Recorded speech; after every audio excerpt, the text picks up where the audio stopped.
Hi everyone, welcome back to my channel again. তো কলকাতা থেকে ব্যাঙ্গালোরে আসার পর এটা আমার ফার্স্ট ব্লগ। আবার একটা উইকেন্ড চলে এসছে, তো শনিবার আমি কোথাও বেরোতে পারিনি, আজ আমার একটু কাজের প্রেশার ছিল, তো ওখানে আমাকে কাজ করতে হয়েছে। আর আজকে রবিবার, তো ফাইনালি ডিসাইড করলাম যে একটু কোথাও বেরিয়ে আসি, কারণ আবার সোমবার থেকে যে কাজ সেই লাইফস্টাইল শুরু হয়ে যায়। 4:30 আমি তো রেডি হয়ে গেছি, দেখতেই পাচ্ছ। সবাই আসবে 5:30-এ। যে জায়গায় যাব সেটা আমাদের এখান থেকে দূরত্ব হচ্ছে 9 মিনিট বাইকে। তো আমি ডিসাইড করেছি র্যাপিডোতে যাব, দেখা যাক কিসে যাই। তো যাই হোক, সাথে থাকো, পুরোটা দেখতে থাকো।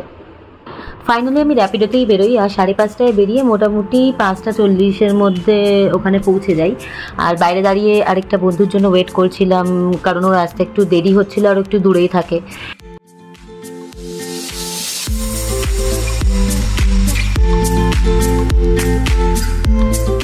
তারপর টাইম পাস করার জন্য কি করব না, নিজের ছবি তুলতে শুরু করলাম। অ্যাজ ইউজুয়াল আমার ইউনিভার্সাল ভিডিও, সব ভিডিওতে তোমরা দেখতে পাও আমি এরমভাবেই ছবি নিই। তারপর ফাইনালি ও এলো আর আমরা ভেতরে ঢুকলাম। ভেতরটা জাস্ট ওয়াও, সত্যি খুব সুন্দর ছিল। আর মানে এতটা বড় আশা করিনি, দেখেছি ভিডিও দেখেছিলাম কিছু, বাট এতটা বড় হবে আশা করিনি। খুব সুন্দর ছিল জায়গাটা, তো খুব ভালোই লাগছে। আমি বিভিন্ন রকমভাবে বিভিন্ন অ্যাঙ্গেল দিয়ে ভিডিও নেওয়ার চেষ্টা করেছি, দেখো তোমাদেরও ভালো লাগে কিনা। আর কিছু সাজেশন থাকলে অবশ্যই কমেন্টে জানিও, কমেন্ট সেকশনে জানিও। আমি ভিডিও এডিট করার সময় দেখলাম ওই চেয়ারটা যে পড়ে গেল, সেটা মানে আমার সামনে ঘটনা ঘটছে, আমি দেখতে পাচ্ছি এটা, মানে এর থেকে বাজে আর কি হতে পারে।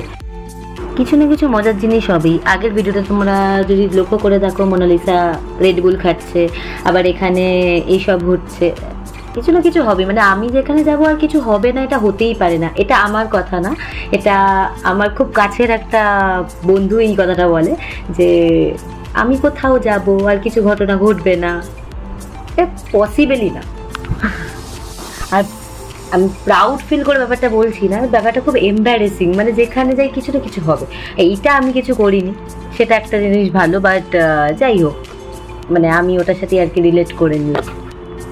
বেশ অনেকক্ষণ বাজে বকে ফেললাম। এবার দেখো তোমরা, এই জায়গাটাকে আমি সুন্দরভাবে নেওয়ার চেষ্টা করছি। অ্যাকচুয়ালি আমরা যেহেতু বিকেলের দিকে গেছিলাম, সেই সময় আলো ছিল, আর রাত্রিবেলা যখন অ্যাকচুয়ালি ওখানে সব আলো জ্বলছিল, পুরো ট্রানজিশনটা আমি নিয়েছি। নট ট্রানজিশন, লাইক দুটো সময়ের ভিডিওই আমি নেওয়ার চেষ্টা করেছি। তবে সিরিয়াসলি বলতে, জায়গাটা যেমন গ্রুপে গেলে মজা করার মতন একটা জায়গা, তেমনি ডেটিং প্লেস হিসেবেও খুব সুন্দর একটা জায়গা। আমরা অনেক কাপলকে ওখানে দেখেছি, আর সত্যি ভালো জায়গাটা। এরপর আমাদের মনে হলো অনেকক্ষণ ঘোরা হয়ে গেছে, আমাদের এখন আমাদের টেবিলে ওয়াপাস যাওয়া উচিত। তো গিয়ে রীতিমতো দেখতেই পাচ্ছ ছ্যাবলামি শুরু করেছি। আর এইভাবে আমরা খাবার অর্ডার দিলাম, খাবার এলো। এনিওয়ে রাতও হয়ে গেছিলো, মানে রাত হয়ে গেছিলো, সন্ধ্যা হয়ে গেছিলো। তো সেই সময় একটু ভিডিও নেওয়ার চেষ্টা করেছি, দেখো ভালো লাগে কিনা তোমাদের। জায়গাটার একটা জিনিস আমার ভীষণ ভালো লেগেছে, যে এক একটা জায়গায় বসলে এক এক রকম অ্যাম্বিয়েন্স পাওয়া যাচ্ছিল। মানে সত্যি এই জিনিসটা খুব ভালো লেগেছে। আমি সব কিছু খাবারের ফটো তুলতে পারিনি, ভুলেই গেছিলাম, কিন্তু যে কটা পেরেছি তুলেছি। আর খাবার মোটামুটি রিজনেবলই ছিল, মানে প্রচণ্ড ওভার প্রাইস ছিল না, ঠিকঠাক ছিল। বলবো না যে প্রচণ্ড কম, বাট ঠিকঠাক। আর তারপর খাওয়া দাওয়া করে ভাবলাম বেরিয়ে পুরোটা, মানে যেদিকটা দেখা হয়নি সেদিকটা গিয়ে ঘুরে দেখে আসি। তখনই আর কি এই ভিডিও ক্লিপসগুলো নিয়েছি। অল্প অল্প নিজের কিছু ছবিও নেওয়ার চেষ্টা করেছিলাম, কিন্তু পোজের অভাবে ঠিক করে নেওয়া হয়নি ছবি। কিন্তু ওই ভিডিওর মাধ্যমে যতটা পেরেছি কভার করার চেষ্টা করেছি, যাতে পরেও দেখলে মনে পড়ে, আর যারা আমার ভিডিও দেখবে তারাও একটা রেফারেন্স পায়। আমি বুঝতে পারছি না যে কতটা আমি রেফারেন্স দিতে পেরেছি, তাও আমি চেষ্টা করেছি।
এইভাবে আমরা বেশ অনেকক্ষণ সময় কাটিয়ে ওখান থেকে বেরিয়ে আসি। ভিডিওটা যদি তোমাদের ভালো লেগে থাকে লাইক শেয়ার সাবস্ক্রাইব করে দিও, আর পাশে থাকা বেল আইকনটাকে টুম করে বাজিয়ে দিও। আর আজকের ব্লগ এই অবধি, টাটা।